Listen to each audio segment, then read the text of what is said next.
हम्म तो आज हम लोग पढ़ने वाले हैं summer friends by Mary Lamb. Mary Lamb was the sister of Charles Lamb. Charles Lamb English literature में बहुत ही इम्पोर्टेंट प्लेस रखते हैं, बहुत ही इम्पोर्टेंट महत्वपूर्ण स्थान है उनका। इंग्लिश लिटरेचर में एक आंदोलन चला था, रोमांटिक मूवमेंट, यानी कि रोमांटिक एज के नाम से जाना जाता है वो काल, 200 साल के करीब करीब। उस काल में जितने कवि आए वो सब रोमांटिक पोएट कहलाए, क्योंकि उन लोगों ने नेचर के बारे में लिखा, नेचर की खूबसूरती के बारे में लिखा। तो चार्ल्स लैम्ब भी उसी एज के पोएट थे, उन्हीं की बहन थी मैरी लैम्ब। इनके द्वारा लिखी हुई एक किताब है टेल्स ऑफ शेक्सपियर। शेक्सपियर के सारे ड्रामा को इन्होंने शॉर्टकट में एब्रीज करके लिखा है। बहुत ही अच्छी किताब है और मैंने भी पढ़ा है, यहाँ रखा हुआ भी है, मैं दिखाऊंगा थोड़ी देर बाद। तो मैरी लैम्ब के बारे में मैंने बताया, 1764 में इनका जन्म हुआ और 1847 में इनकी मृत्यु हुई। तो अब हम लोग बात करें पोएम के बारे में। पोएम में जो है ना, बात हो रहा है ऐसे दोस्तों के बारे में, पहले ही जान लो, ऐसे संबंधियों और दोस्तों के बारे में जो लोग बुरे समय में भी तुम्हारे साथ रहते हैं। कौन अच्छा लगेगा आपको, जो सिर्फ आपके ऐसे समय में साथ रहे जब आप खुश हैं, जब आप धनी हैं, पैसे वाले हैं, when you are physically, mentally strong, economically strong. So those people who are around you in that kind of a day or in those days, so whether they are important to you or the one who is always standing beside you, who is always there to support you, to help you, to love you, किसको महत्व दोगे ज़्यादा? उसे naturally, जो हर समय में, हर पल, हर घड़ी में तुम्हारे साथ हो। तो यहाँ पे दो चिड़ियों के साथ तुलना किया गया है इस बात का। पहले एक चिड़िया को दिखाया गया है, ऐसी चिड़िया है जो अच्छे समय में आती है और बुरे समय में चली जाती है। फिर एक दूसरी चिड़िया से तुलना किया गया है जो हर वक्त दिखाई देती है। तो पोएट का संकेत इसी तरफ है, that I need somebody, I need some friend who is always there beside me to care for me, like that bird, the one which is always appearing beside me, around me, हमेशा मेरे आसपास दिखती है, दिखता है वो चिड़िया, उससे तुलना कर रहे हैं। तो देखो, the swallow is a summer bird. Swallow जो होता है ना वो समर बर्ड होता है। समर, इंग्लैंड में समर जो होता है वो क्या होता है? समर एक ऐसा युग है, एक सॉरी युग बोल रहे हैं, सॉरी, समर एक ऐसा सीज़न है इंग्लैंड में जो बहुत ही प्लीजेंट होता है। बात नहीं करो, समर एक ऐसा सीज़न है इंग्लैंड में जो बहुत ही प्यारा होता है। प्यारा होता है मतलब इंग्लैंड तो इंग्लिश कंट्री तो बहुत ही ठंडी कंट्री है, ठंडा देश है। तो सारा साल ठंडा पड़े, कंबल, रजाई, स्वेटर, मोटे मोटे कपड़े, चारों तरफ स्नो, फ्रॉस्ट, बर्फ़ ही बर्फ़ दिखाई दें, ऐसा माहौल अच्छा लगेगा क्या? नहीं ना।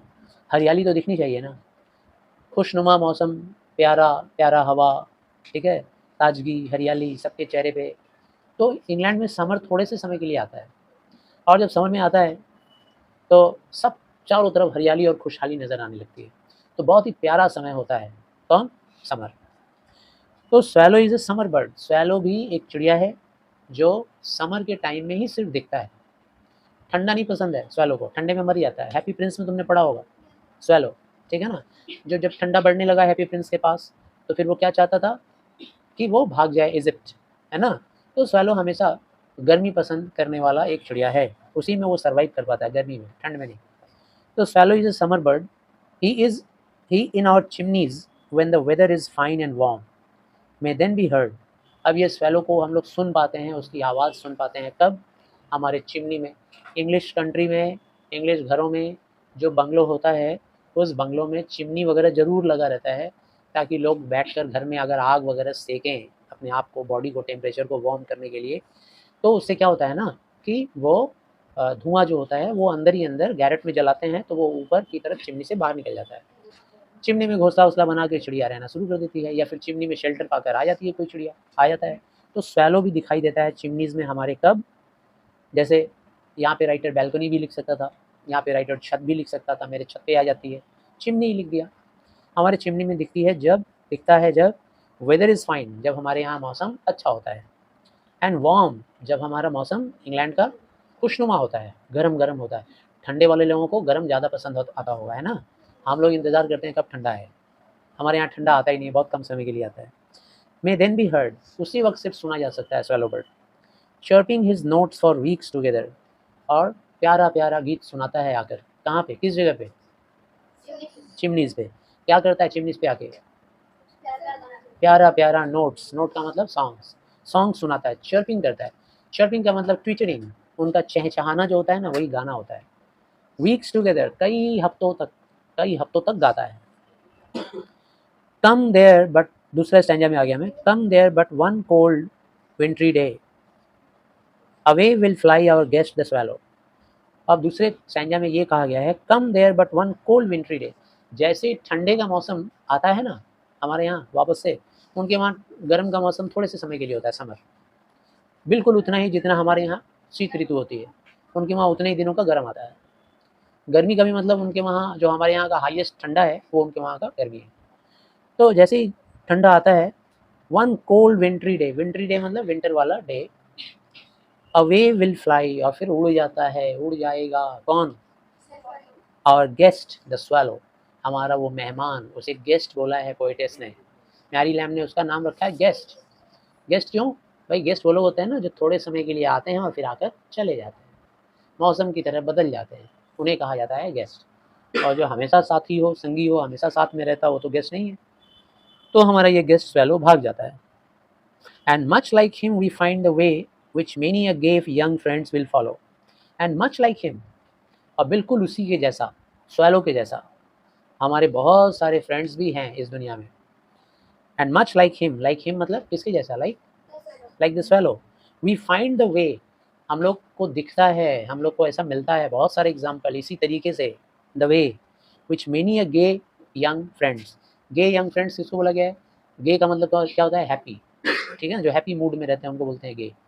तो बहुत सारे गे यंग फ्रेंड्स हैं, नौजवान लोग, नौजवान दोस्त हमारे, जो बहुत खुशहाल रहते हैं हमारे खुशियों के दिनों में, हमारे पास आते हैं, चाय नाश्ता करते हैं, हमारे घर में खाना खाते हैं, ठीक है ना, और हमारे साथ हमेशा चलने का वादा करते हैं, हमें जो पसंद है वही वही बातें करते हैं।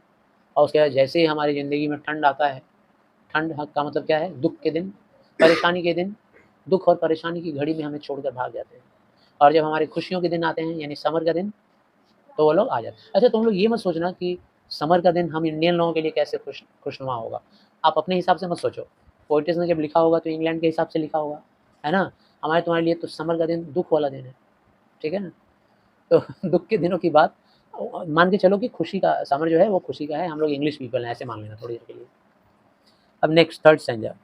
इन drearier days of snow and frost, closer to man will cling the sparrow, old friends, although in life we are crossed, their hearts to us will never narrow. In dreary days means what? सूखा दिन, ऐसे दिन जो बेजान हो, रूखे हो, सूखे हो, ठीक है ना, ड्रायरी, ठीक है, डेजर्टेड हो। स्नो एंड फ्रॉस्ट, जब हमारे यहाँ स्नो एंड फ्रॉस्ट आता है, स्नो किसको बोलते हैं भाई, तुम लोग जानते हो? स्नो, बर्फ़ का वो फाहा जो दिखता है वाइट वाइट, लोग उसको उठाकर ऐसे ऐसे बॉल सोना बना के फेंकते भी हैं, स्नो। और फ्रॉस्ट क्या होता है? तो जमा हुआ बर्फ़, आइस जो है, बड़ी बड़ी सिल्लियाँ, उसको हम लोग बोलते हैं फ्रॉस्ट। तो स्नो एंड फ्रॉस्ट का जब मौसम हमारे यहाँ आ जाता है, वो दिन जब आ जाता है, क्लोजर टू मैन, तब इंसान के सबसे नज़दीक कौन सी चिड़िया पाई जाती है? Will cling the sparrow, cling मतलब होता है चिपके रहना। तो एक ऐसी चिड़िया है जो इतने बुरे दिनों में हमसे चिपकी रहती है, चिपका रहता है, और वो चिड़िया कौन सी है?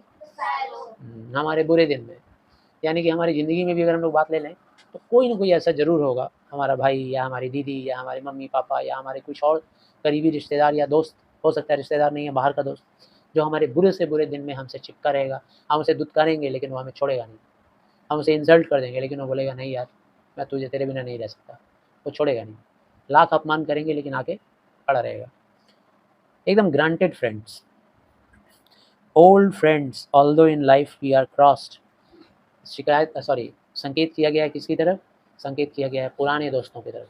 ये जो स्कूल फ्रेंड्स हैं ना, तुम लोग जो हो, यही सबसे अच्छे दोस्त होते हैं। यही देखोगे ना, ज़िंदगी में तुम्हारे सच्चे दोस्त रहेंगे आगे तक, जब तक तुम बड़े हो जाओगे, 30-40 के उम्र के, 50 के, ये कभी नहीं भूलेंगे तुम्हें। बाकी इसके बाद जो तुम स्कूल चेंज करके जाओगे 11-12 में, वहाँ नए दोस्त मिलेंगे, फिर ग्रेजुएशन में जाओगे नए मिल जाएंगे, वो सब आते जाते लोग हैं, आएंगे जाएंगे, कभी तुम्हारा ख्याल नहीं रखेंगे। ये सब ख्याल रखेंगे, हमेशा तुम्हें याद करेंगे, पूछेंगे, क्योंकि इनके साथ तुम्हारा बचपन गुजरा है। Old friends although in life we are crossed, जो पुराने दोस्त होते हैं ना, हालांकि हमारा जीवन कितना भी बीत जाए, क्रॉस्ड का मतलब क्रॉस्ड, हमारा ज़िंदगी कितना भी गुजर जाए, their hearts to us will never narrow, उनका हार्ट कभी नैरो नहीं होता है, उनका दिल हमारे लिए हमेशा बड़ा रहेगा, वेलकमिंग रहेगा, हमेशा उनकी दिल हमें ढूंढेगी, हमें पुकारेगी। Last stanza, give me the bird, give me the friend, will sing in frost, will love in sorrow, whatever mischance today may send, will greet me with his sight tomorrow.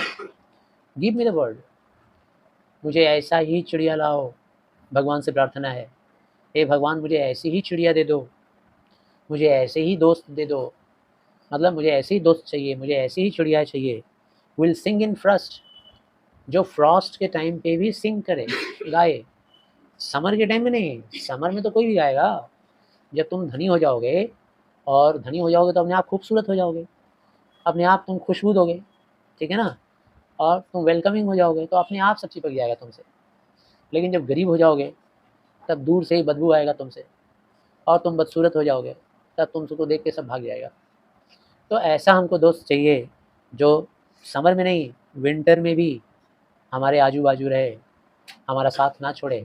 ऐसी चिड़िया दो जो समर में तो आयत आते ही है, Frost में भी हमारे पास आकर गीत गाए। विल लव इन सॉरो, और जो मुझे दुख के दिनों में मुझे प्यार करे, ऐसे दोस्त दो भगवान जो दुख के दिनों में मुझे प्यार करे। What ever miss chance today में सेंड, मिस चांस का मतलब क्या होता है? दुर्भाग्य। देखो ज़िंदगी में दुर्भाग्य किसी को कभी भी आ सकता है, छोटी उम्र में, बड़ी उम्र में, किसी भी उम्र में, उसे कहते हैं मिस चांस, मिस हैप। तो आज हमारी ज़िंदगी में चाहे जो भी मिस हैप आ जाए, जो भी मिस चांस आ जाए, दुर्भाग्य आ जाए, लेकिन आशा करते हैं कि वो दोस्त कभी हमारा साथ ना छोड़े, हमेशा हमारे साथ रहे। विल ग्रीट मी, वो हमेशा मुझे ग्रीट करे, मुझे अपनाए, मुझे प्यार करे, मेरा अभिनंदन करे। विथ हिज साइट टुमारो, हमेशा मेरी आंखों के सामने दिखे, आज भी दिखे और कल भी दिखे। तो चारों स्टैंजा कंप्लीट हुआ और बहुत ही खूबसूरत रिदम में लिखा गया है, रिदमिक पैटर्न भी है। पता नहीं रिदमिक पैटर्न तुम लोग के क्लास 8 में आता है कि नहीं, लेकिन चूंकि पोएम पढ़ा रहे हैं तो बताना ज़रूरी है। देखो, एक हर पोएम को लिखने का एक राइम होता है, ठीक है ना, राइम स्कीम। तो इसका राइम स्कीम क्या है, आप देख सकते हो कि पहला लाइन में क्या लिखा हुआ है, बर्ड, ठीक है ना, दिखाई दे रहा होगा बर्ड। तो बर्ड में बर्ड ऐसे आ रहा है ना, तो उसको अगर हम लोग ए मान लें, बर्ड को ए मान लें, तो फिर वैसा थर्ड लाइन में दिखाई दे रहा है हर्ड, बर्ड हर्ड, तो थर्ड वाला भी क्या हो गया, ए। तो पहला ए और तीसरा ए। वेदर, वेदर से टुगेदर मैच कर रहा है चौथा लाइन, तो वेदर को अगर हम लोग बी मान लेंगे तो टुगेदर भी क्या हो जाएगा, बी। तो पैटर्न क्या हो गया, ए बी ए बी। अब ऐसे ही दूसरे में भी होगा, डे अलग है ना, इन सबसे अलग है, ए से भी अलग है, बी से भी अलग है, तो उसको सी मान लो। अब डे और वे सी सी हो गया, और स्वालो और फॉलो एक जैसा हो गया, तो वो डी डी हो गया। तो ए बी सी डी। अब हमको लग रहा है आगे भी ऐसे ही कुछ पैटर्न होगा, समझ में आ गया। तो ये राइमिंग पैटर्न हो गया इसका। तो आई गेस सभी को पोएम समझ में आया, जो लोग लेट आए हैं वो लोग वीडियो देख लेंगे। Thank you.